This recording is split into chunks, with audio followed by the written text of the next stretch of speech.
Hi everybody, this is Mr. Matt from the Pike Road Branch of the Montgomery City County Public Library System. Our theme for this summer is called Tales and Tales.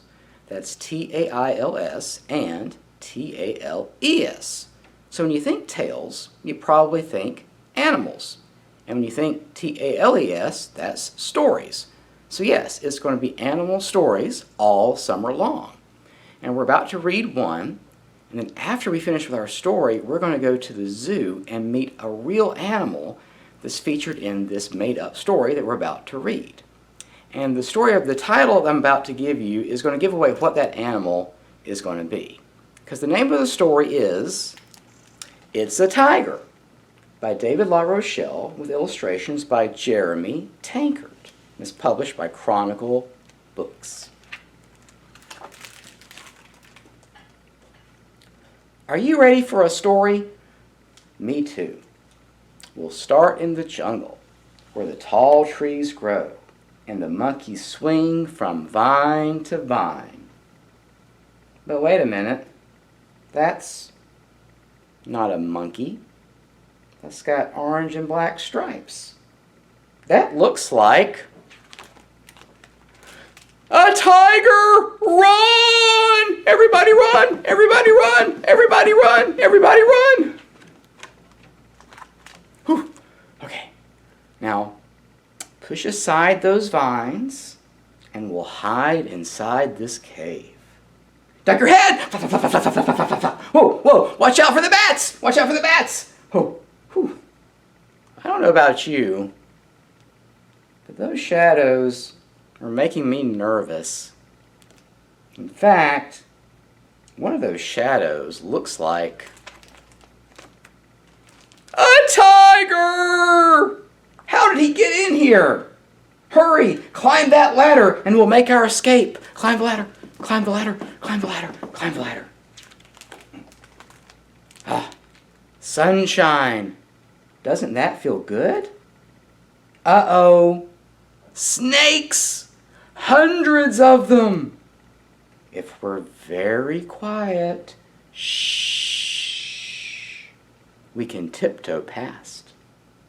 Blue snakes, green snakes, even a great big fuzzy snake, a fuzzy orange and black fuzzy snake that looks just like a tiger! Run! Everybody run! Everybody run! Everybody run! Everybody run!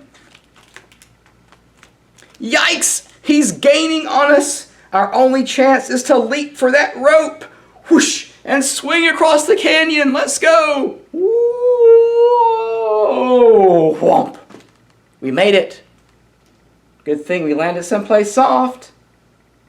A bed of flowers? A pile of leaves? A giant orange and black pillow? No, we landed on top of a tiger! Now we're really in trouble. Quick, climb this rock. Everybody climb the rock. Climb the rock. Climb the rock and slide down the hill. Bumpity bump bump bump bump bump bump bump bump bump bump. Yes, look, a boat. Hop on deck and raise the anchor. Full steam ahead, Captain. Safe at last. Say, I've never seen a captain with a tail before. Have you? You don't think it could be a tiger? Not again! Jump overboard or we'll end up as lunch! Swim, swim, splash, splash, splash. Everybody swim, swim, splash, splash, splash. I know you're tired, but don't slow down. We're in luck. There's an island. Oh, and a chest. What do you normally find in a chest on a desert island? Maybe some treasure? There's certainly something shiny in that chest. Open the lid. I bet we'll find a tiger! and he wants to eat us! Roar! But, wait a minute. He doesn't want to eat us. He was only yawning. If we scratch his ears, let's all scratch his ears, and rub his belly, let's all rub his belly, maybe he'll go to sleep. Better yet, let's tell him a story. We'll start in the jungle, where the tall trees grow and the monkeys swing from vine to vine. But wait a minute, that's not a monkey tail, and it's not orange and black striped like a tiger tail. It's green and kind of scaly. That's not a monkey, and it doesn't look like a tiger either. That looks like a crocodile! And that's the end of It's a Tiger by David LaRochelle with illustrations by Jeremy Tankard and published by Chronicle Books. Now stay tuned, because we're about to go to the zoo to meet a real tiger.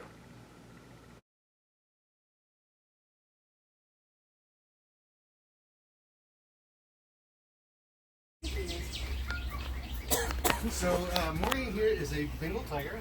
He has what's called the nominal coloration. So that's going to be that regular, that standard orange with the black stripes color that they have. Now, being a Bengal tiger, they're like right in the middle as far as size goes for the tiger subspecies, with the Siberian tiger being the largest. And he weighs just around 400 pounds, and that's all muscle. And you can see he kind of has a little, what some people refer to as a dewlap running right down his belly. That's actually a protective piece of skin. So male tigers are, well really all tigers, but especially males, are going to have that extra flap of skin right there, and that's just protective for when they should end up fighting for territory with other males or even females. And occasionally when they are fighting for breeding rights as well, they can get aggressive when they are sparring or fighting with the females. Now Morty actually just celebrated his 9th birthday last week, and so he had a really grand old time. And hi, I'm gonna sit right here. Are you gonna hang out? Yeah. And so he had a grand old time for his 9th birthday. We set up a whole bunch of fun stuff out here for him. Even gave him a watermelon filled with meat just for him to be able to dig out. Now Bengal tigers are going to be found in the Indian subcontinent of Asia, and so they're one of the more common species of tiger, or subspecies rather. Now he is about as big as Bengal tigers will get, being right around 400 pounds. But they can get just a little bit larger, but he's kind of on the upper cusp of it. Now here at the Montgomery Zoo, we have 2 tigers. We have Morty and we have Shanti. They're really easy to tell apart because Shanti is, she's white. She has that bright white coloration. She's also a little bit more shy than Morty. You can see Morty's hanging out right here with me because he's just like, hey, whenever you're over here, we usually play. But Shanti's a little bit more shy. She likes to hang out in the back and make people work to be able to get a view of her. Every once in a while, she'll come up and be like, "Fine, I guess you can see me," and she'll bask like right in here, get some little bit of sun for a few minutes, and then be like, "Yeah, okay, it's time to go back in the water, or it's time to go back behind the bushes back there." Now their teeth are huge. They're like that. They got canine teeth about that long. And they use that to be able to immobilize their prey. So what they will do, they are what's known as a stalker predator.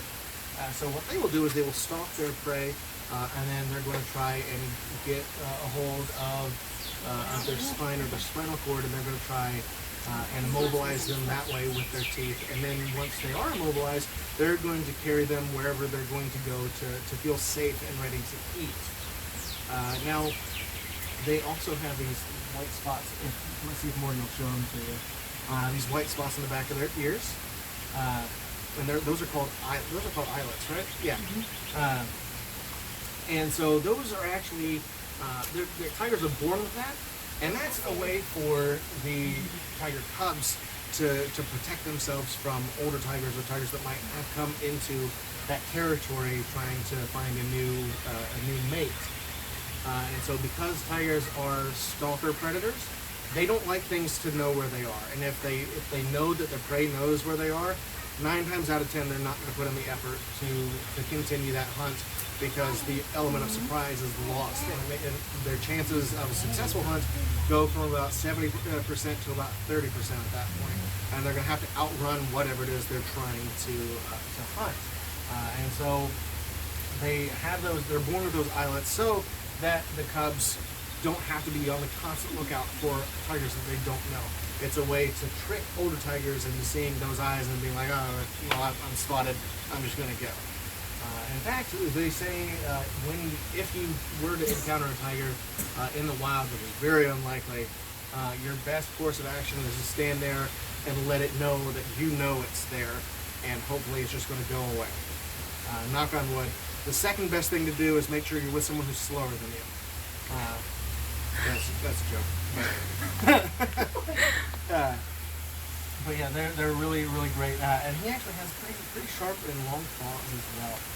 Now we can't see him through this because he's not going to present them to us. But if we were by their training yard, he would be able to stick his claws and show them to us really easily. Okay, I'm gonna stand up. Okay. He likes to play hide and seek with the keepers. So every once in a while we'll come over here and say hi to him, and then we'll run back and forth between here and the other viewing station. Occasionally we'll stand right in the middle, see if he can figure out where we are, and he likes to sniff us out. Every once in a while, if somebody's walking by with a really nice cologne or perfume on, he'll just stick his nose in the air and be like, ooh, I want to meet that person. I don't know who it is, but I want to meet that person. He loves smelling things. And I like to try out different colognes on him and see if he loves them or if he hates them. And if he hates them, I just don't wear those on a date. So. Morty loves hanging out in the moat. Actually, all tigers love hanging out in the water, which is contrary to most other most other cat species.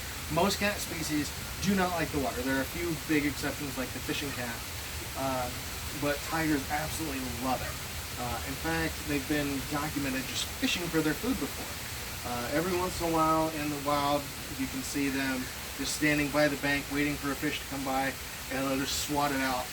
Similar to how bears will do it. They'll just swat it out so that it can't move anymore to them because they can't move on land, and they'll just go over and get a real quick, easy meal. Now, do you guys have any questions you wanted to ask?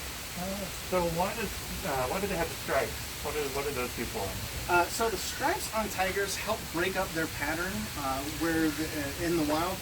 So where they're going to be found is really densely forested. They also can be found in what kind of looks like savannas throughout Asia, but it's not necessarily as a camouflage, but it helps break up their pattern so that they're not as easily spotted by their prey. Because it almost, actually in this sunlight you can really get a great view of it. It almost looks like the shadows of the reeds and grasses just down on them. And now all tigers do have stripes. Well, all tigers can have stripes, I should say. Some tigers are born with what's called albinism, and that's not the same as a white tiger. But in albinism, they just don't have any coloration at all. They just have that bright white fur, and they'll have pink skin and pink eyes.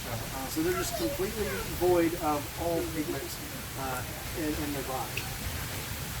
So it's why you don't see white tigers very often in the wild. It's why even rarer to see albino tigers in the wild, because they just don't, they're unable to hunt their prey as easily. Okay.